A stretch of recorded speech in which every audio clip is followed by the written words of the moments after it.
ઓય સીતા, શું કરે છે? આજે હું તમારા માટે નૂન પરાઠા બનાવું છું. નૂન પરાઠા? અરે વાહ! તો મિત્રો, સીતા આજે મારા માટે સરસ નૂન પરાઠા બનાવવાની છે, તો વિડીયોમાં બન્યા રહેજો. તો સૌપ્રથમ નૂન પરાઠા બનાવવા માટે અહીંયા મેં મેદાનો લોટ લીધો છે. ત્યારબાદ તેમાં ખાંડ અને અડધી ચમચી મીઠું એડ કરી બરોબર રીતે મિક્સ કરી લઈશું. અને તેમાં થોડું પાણી એડ કરી હાથ વડે બરોબર રીતે લોટને બાંધી લઈશું.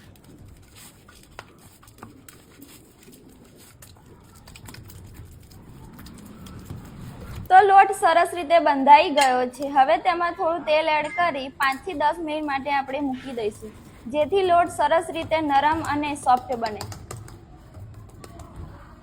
After 10 minutes.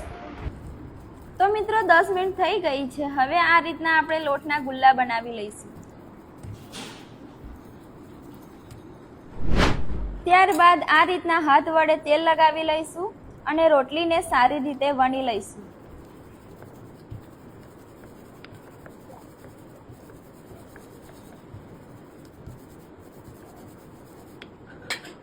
તો રોટલી વણાઈ જાય એટલે આ રીતના ચાકુની મદદથી રોટલીને કટિંગ કરી લઈશું.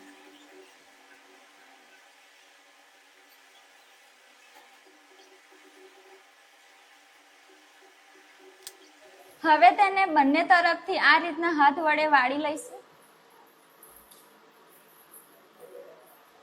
ત્યારબાદ તેનો આ રીતનો રોલ બનાવી હાથ વડે ઉપરથી દબાવી લઈશું.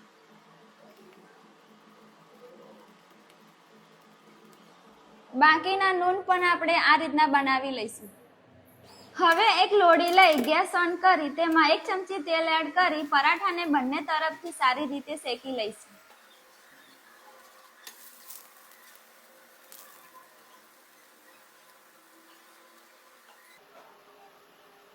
તો તમે જોઈ શકો છો મિત્રો, નૂન પરાઠો સરસ રીતે શેકાઈ ગયો છે. હવે તેને એક પ્લેટમાં કાઢી લઈશું. બાકીના નૂન પરાઠા પણ આપણે આ રીતના લોડીમાં શેકી લઈશું.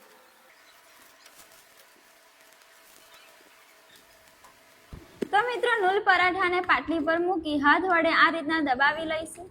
તો તમે જોઈ શકો છો સરસ પડ ઉખડી રહ્યા છે. તો મિત્રો, ઓનિયન ચટણી જોડે ગરમ ગરમ નૂન પરાઠા ખાવા માટે તૈયાર છે.